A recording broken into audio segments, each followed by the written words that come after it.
सर्व सोने की लंका थी, किसा को बंदी था, करका भक्ति सिद्धि प्राप्त रिद्धि प्राप्त करके और सोने की लंका जैसे हम गारा की ईंट पका के और मकान बनाते हैं, वो सोने की ईंट बना के, छोटी छोटी ईंटें होती थी पहले, और उनसे सोने ही की वो गारा बना के और महल बनवा रखे थे उसने। इतना धनी था। और आप दौरे मुश्किल से 50-20 ग्राम 20 तोले सोना होगा था। बुढ़ा बुढ़ा सेठ होगा जिस पर 20-30-40 तोले सोना हो गया। कहते हो वो रति नहीं लेके गए, ग्राम भी नहीं ले जा सके, तुम कहाँ ले जा सकोगे? अरे केला तोड़ दोगे 40 तोले सोने में, ये तो खाम खागा सर दर्द है। सोना तो घर में बुढ़ा रखना चाहिए आपने, और ना इसको पहनना चाहिए। क्या फायदा? कान में डाल लिया, नाक में डाल लिया, 36 पोंगे कड़े बना लिए। परमात्मा ने इतना सुंदर शरीर दे रखे, इस पर आडंबर करने की कभी जरूरत नहीं। इसे भगवान रुष्ट होता है, रुष्ट होता है भगवान। भगवान की भक्ति करें, चाहे किसा भी शरीर है, काला है, गोरा है, जैसा भी मालिक ने दिया है, इसमें हम परमात्मा पा सकते हैं। इस काया का गर्व न करियो के काला के गोरा रे, और बिना भजन कुछ काम नहीं आवे, चाहे इतर छड़को चर हो रहा है। ये मालिक का आदेश हो गया, और मालिक के आदेश पे अगर हमारा भगत भाई नहीं चलेगा तो फिर हमारा उनसे फिर क्या संबंध रहेगा। और भगत जी देखो, बचपन से हम जैसा अपने बच्चों को जिस रंग में रंगेंगे ना, बच्चे उसी रंग में रंगे जाएंगे। वही बात है, हम छोटे छोटे बच्चे थे, जब हम 5वीं 6वीं में पढ़ा करते थे ना, जब उस बच्चे को जो बड़ी बड़ी जो चोरियां करने लग गया था, तो बोला साहब मेरी अंतिम इच्छा क्या? बोले मेरी माँ के कान में बोले एक बात कहनी है। तो उसकी माँ को बुलाया, उसने माँ के कान के बटका भर दिया, उसका माँ का जो है कान काट दिया। तो लोगों ने कहा क्यों काटा क्यों काटा? बोला यही है जिसने मुझे चोर बनाया है। बोले तेरी माँ ने? बोले क्यों? बोला जब मैं छोटा था तो कभी मैं किसी की पेंसिल चोर के लाता था, कभी किसी का मैं रबड़ चोर के लाता था। उस समय अगर ये मुझे मारती पीटती, मुझे मना करती, तो आज मैं इतना बड़ा चोर नहीं बनता, मैं आज फांसी तक नहीं पहुंचता। तो ये मेरी माँ है। तो भगत जी देखो, जींस देखो, ये बच्चे देखो, ये पहली बार तो पहनी नहीं होगी, ये गलत चीज है। जब तक हम नहीं बोलेंगे बच्चे कहाँ से सुधरेंगे? बच्चों की गलती थोड़ी है, इनको थोड़ी पता है इन सब बातों का। गलती अपनों में, हम जिस रास्ते पे लेके जाएंगे तो बेचारे उस रास्ते पे जाएंगे।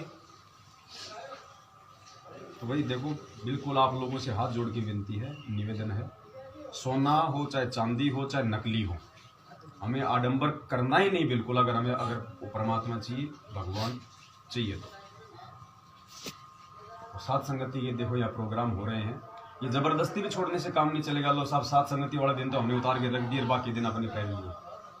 चाहे पियर जाओ, चाहे कहीं भी जाओ, चाहे मार्केट में जाओ, बिल्कुल ऐसी होके जाओ। अगर लोग कहेंगे तुम्हारे कोई मर गया क्या? हम का हमारे मर गया, हमारे नहीं मर गया, हमारे लिए तो पूरी दुनिया ही मर गई। जिन बातों से गुरु दुख पावे उन बातों को दूर भगावे। सोने की बात कर रहे हो बहन जी, परमात्मा के लिए तो राजा इब्राहिम सुल्तान ने पूरा राज छोड़ दिया, पूरी राजधानी त्याग दी, मुकड़ा करके निकल गया। नरसिंह भगत ने 56 करोड़ रुपए आप और हमारे पास हो जाए तो हम ये माला खेड़ा खरीद लें? वो 56 करोड़ की संपत्ति के भंडारे करके जंगल में जाके झोपड़ी में जाके बैठ गया। तो ऐसी आत्माएं उस परमात्मा को पाती हैं, और ऐसी और उन नरसिंह और इब्राहिम सुल्तान से भी उत्तम क्वालिटी के भगत परमात्मा हमें बनाना चाहते हैं। और हमारे जो कर्म है वर्तमान के, तो हम तो इब्राहिम सुल्तान और नरसिंह के पैर के नाखून के बराबर भी नहीं। तो बताओ फिर ये मिशन आगे जाएगा कहाँ?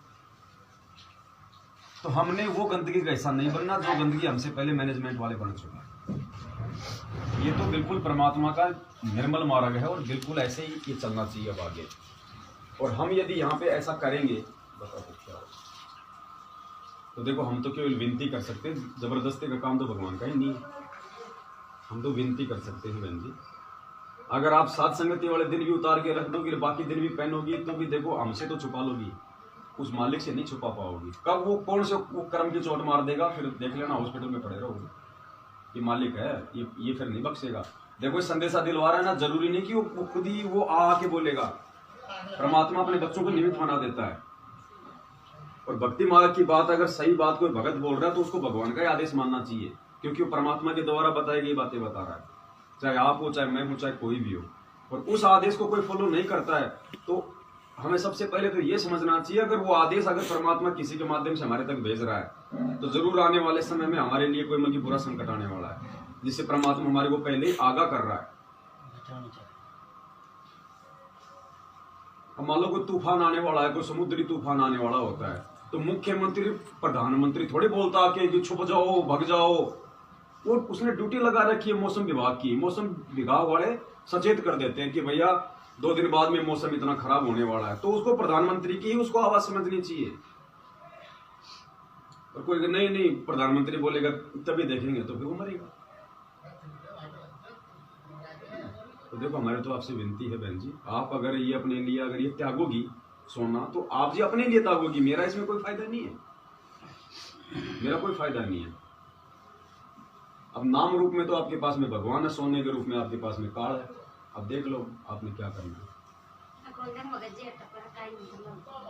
है। मुझे पता नहीं इसमें है क्या, इतने से में क्या ये नहीं होगा तो क्या लोग हमारे को मतलब यहाँ से निकाल देंगे क्या? देखो सबसे पहले तो हमें इसकी मतलब जड़ में जाना चाहिए, ये चीजें क्यों पहनने लगे लोग। पहले हमारे जितने भी जो बुजुर्ग भाई बहन थे जो सोना पहना करते थे, वो कोई दिखावे के लिए नहीं पहनते थे, कोई मान बढ़ाई के लिए नहीं पहनते थे, उसका एक रीजन था। अगर कोई दूर देश में चला गया, कहीं फंस गया है ऐसी जगहों पे, और उनके पास में पहले बेचारों के पास में वो पैसे तो होते नहीं थे, तो अगर ऐसी कोई इमरजेंसी आ गई, कोई बीमार हो गया, अर्जेंट में पैसे चाहिए, तो वो सोना इसलिए रखते थे कि तुरंत उसको वहां उतार के और किसी सुनार को दे दो या कहीं बेच दो और उसके बदले हमें वो पैसे मिल जाए। अब आजकल मोबाइल सबकी जेब में हो गए, तुरंत पेटीएम करो, एटीएम करो, जेब में एटीएम कार्ड है, इनकी जरूरत क्या? अब वो समय गया, अब खाली ये दिखावा रह गया। पहले उनकी आवश्यकता थी ये, क्योंकि पहले पैसा नहीं होता था, तो पहले ये चीज होती थी, अपने कहीं भी भेज दो इमरजेंसी में। अब इस चीज का कोई मतलब ही नहीं निकलता किसी प्रकार का। ये तो आप नहीं देखते आए दिन माता बहनें जा रही हैं, उनका चैन तोड़ ले जाते हैं, साथ में वो गला और काट जाते हैं, तो क्या फायदा उसने उसको क्या दे दिया। और फिर परमात्मा ने क्या कहा कि ये मालिक ने सोना क्यों उतराया, गहने क्यों उतराए? क्योंकि परमात्मा देखता है मन की भक्ति का स्तर। गुरु जी ने कहा कि माता बहनों को सोने से ज्यादा प्रेम होता है, और जो स्त्री सोना नहीं उतारेगी वो मेरी भक्ति के लायक नहीं है। फिर ना उसको मेरी भक्ति समझ में आई, ना उसको मैं समझ में आया। इसका मतलब वो भक्ति नहीं चाहती, उसको भगवान नहीं चाहिए, फिर उसको मान बढ़ाई चाहिए, उसको दिखावा चाहिए, लोग क्या कहेंगे। और परमात्मा ने कहा कल को बिना भक्ति के अगर हम गधे बन गए, सुअर बन गए, तब लोग क्या कहेंगे। मालिक कहते हैं कि कुल करने के कारण हंसा गया विगोय, फिर यो कुल के कर लेगा जब 4 पाए का होए। कल को 4 पैर के जानवर बन जाएंगे, तब ये भाईचारे रिश्तेदार ये कहां कौन क्या कहेगा फिर। तो हमने किसी के उसमें नहीं आना कि मेरा भाई क्या कहेगा, मेरी माँ क्या कहेगी, मेरा पड़ोसी क्या बोलेगा, ये तूने तो सोना भी उतार दिया, तूने तो पैरों के वो भी उतार दिए, तूने तो बिंदी भी उतार दी, तू तो सिंदूर भी नहीं भरती। क्या भरना? हमारा जो असली सुहाग है वो हमारा बंदी छोड़, हमारा परमात्मा, आत्मा का पति। और ये टिक्की बिंदी लगाने से, मांग भरने से, मंगलसूत्र पहनने से कोई सुहाग बसता है क्या? ये आज दिन फिर क्यों मर रही है औरतें? वो तो खूब लाद के रखती हैं, वो तो लाद के रखती हैं। वो दोनों साथ मर गए। वो जनरल कौन सा था, बिपिन रावत, उसकी पत्नी अभी हेलीकॉप्टर में, हाँ चिलगाड़ी में, वो तो तीनों सेनाओं का अध्यक्ष था उसके, वो तो चाहे 2.5 किलो सोना पहन ले उसकी औरत, वो क्यों मर गई फिर? तो अब हमने इन चीजों से देखो दूर रखना पड़ेगा बच्चों। क्यों फालतू मैंने बता छेद करवा रखे फालतू में, कितना तो तेरे को दर्द हुआ होगा, वही होगी थी। अरे हमारी सोसाइटी में सब पूछते हैं क्या हो गया तुम्हारे यहाँ, कुछ हो गया? मतलब उनका मतलब ये कोई मर गया। मालिक को आपने खुश करना है, और अगर परमात्मा ही अगर हम नहीं खुश कर पाए तो फिर हमारा जीवन ही फिर कोई नहीं बोलता मुझसे, पूरी सोसाइटी एक बार देखो मैंने मेरी भक्तमती को कहा शुरू में, उसके नहीं असर हुआ, लेकिन 1 साल बाद फिर उसने खुद नहीं, क्योंकि देखो मेरा बोलना उसको फर्ज था, मैंने बोला उसको, जबरदस्ती नहीं कर सकता। 1 साल बाद जब मैंने वीडियो बनाया तो फिर उसने खुद ही उतार के 6,000 रुपये का बिका, उसने काम कर दिया। अब देखो समय आ गया, अब वो समय नहीं है। अब ये ज्ञान आधार से आगे बढ़ने का समय। अब भी हम गलतियां करेंगे और कल को हमारे साथ अगर कोई अप्रिय घटना अगर घट गई तो परमात्मा को चाहे लाख दंडवत कर लेना परमात्मा, क्योंकि आप तो अपने कर्मों की सजा भोग रहे हो। मालूम होने के बाद में, सब कुछ पता चलने के बाद में फिर यदि हम ऐसी गलती करेंगे फिर गलत हो जाएगा, फिर परमात्मा साथ नहीं देगा, चाहे लाल पीले रहो चाहे सोने में हो। इतने सत्संग किए परमात्मा ने, वो राजा वाला सत्संग किया, वो पुल्लो भक्तमती वाला, पुरानिया गहने में सज धज के वहां आके बैठ गई, क्योंकि राजा उसका पुल्लो का चेला बन गया था। तो रानी ने सोचा कि आज इसकी बेइज्जती करेंगे हम, ऐसे सज धज के सोने में। वो तो बिल्कुल पीड़ी होके गई, राजा की रानियां थी, अब वो बेचारी भक्तड़ी थी, तो वो जान गई उनके मन की बात। तो फिर उसने कहा था कि गहना बादा तन की शोभा और ये तन काचो बांडो। आप कौन बोला बांडो? मटका, भांडा बर्तन। तो उन्होंने कहा कि गहना बादा तन की शोभा यो तन काचो बांडो, और बिना भजन के कुतिया बनोगी, वरना राम भजो ना रांडो। इस परमात्मा का नाम जप लो, भक्ति कर लो, नहीं तो अगले जन्म में कुतिया बनोगी। क्या तुम अपने आप के अंदर ये पहन के सोनार आपको दिखावा कर रहे हो? तो परमात्मा ने वो उसके लिए थोड़ी कहा था, उन माता बहनों के लिए कहा है जो सोना पहन रही है सत्संग सुनने के बाद भी। वो रांड की संज्ञा परमात्मा ने उन माता बहनों को दी है जो आज भी सोना पहन रही है। अब जैसे गुरु जी कहते हैं कि जो ये होठों के लगा लेती हैं नू पॉलिशर, मालिक ने क्या कहा कि पहले ये कौन करती थी? वेश्याएं, लोगों को लुभाने के लिए। तो परमात्मा उन वेश्याओं के लिए नहीं कह रहे, उनके लिए कह रहे हैं जो आज इस सत्संग लेने के बाद भी जो लाल होठ करती हैं, नाखूनों के पॉलिश कर लेती हैं, पाउडर पाउडर पता नहीं क्या कर लेती हैं। तो परमेश्वर उन सभी माता बहनों को वेश्याओं की संज्ञा में ले रहे हैं, अगर कोई समझ जाए तो। स्पष्ट रूप से कहे तो हम भक्ति छोड़ दे, सीधी कहे तो संकेत करते हैं परमात्मा उनका नाम लेकर। तो बहन जी, हम सुधरेंगे तो ये बच्चे सुधरेंगे। अब बताओ ये कड़ो क्या है? मुझे ये बता दे, ये कड़ा पहनने का मतलब क्या है, ये बता दे। मैंने तो पहली बार मैंने किसी लड़की के हाथ में देखा है कड़ा। अब बताओ, लोहे का कड़ा पहन रखा, बताओ क्या मतलब नहीं कड़ा? बॉक्सिंग करने और ये क्या है? ये काला काला ये डिजाइन है, ऐसे तो मैं तोड़ के फेंकूं? ऐसे फालतू में क्यों बोझ लगा रखा है? ये नजरबंद किया है, नजरबंद। तो बहन जी आप देखो, हमारा तो काम था देखो आपको समझाने का, और ये मजाक की बातें नहीं है, सीरियस बातें हैं। आज आपको जो संदेशा दिया गया ध्यान रखना, आने वाले समय में हो सकता है ये बच्चों का सबका ही है, हमारे में ऐसे ध्यान रखना है, सबके लिए। कई बार तोड़ के थोड़ा ये सबके लिए है। देखो सोचना अब आप लोगों के ऊपर है, संदेशा तो हमें जो दिखाई दिया वो बोलना हमारा फर्ज है। अगर मुझे कुछ अगर गलत दिखाई दे रहा मैं नहीं बोलूंगा तो तुमसे पहले भगवान का दोषी मैं हूँ, इसलिए मैं दोष नहीं रखूंगा अपने ऊपर। उसके बाद फिर आप लोगों का काम है क्या करना है क्या नहीं करना, क्योंकि देखो ऑटोमेटिक परमात्मा अंदर से प्रेरणा कर देगा, फिर लोग नहीं आएंगे, क्या फायदा फिर?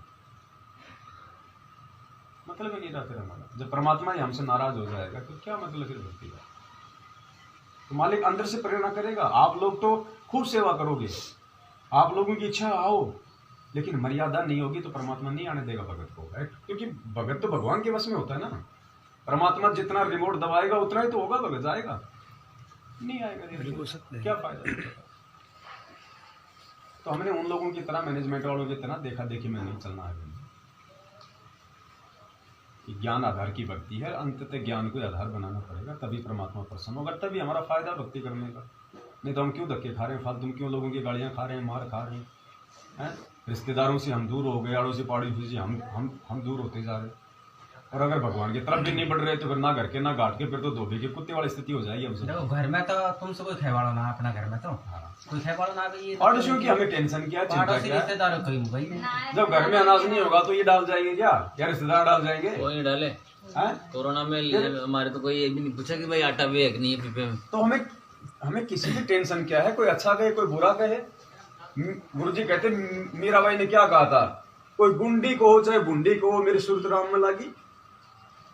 मैं तो अपने परमात्मा को हो गई, मैं तो समर्पित। अब चाहे मुझे कोई अच्छी कहे चाहे मुझे कोई बुरी कहे, मुझे कोई परवाह नहीं है उस चीज की। तो देखो कहाँ से माई आ रही है, देखो अभी है कुछ दिखाई दे रहा है, ये है ज्ञान। हिम्मत कर लो, विचार करके सबके सामने हो जाके और भी अच्छा रहेगा। कुछ मतलब हाँ ना कोई दिक्कत नहीं, आराम से डिस्कस करो। डिस्कस कर लो। देखो हमारा काम तो केवल संदेशा देने का था बहन जी, इससे ज्यादा हम कुछ नहीं कर सकते। हम तो खुद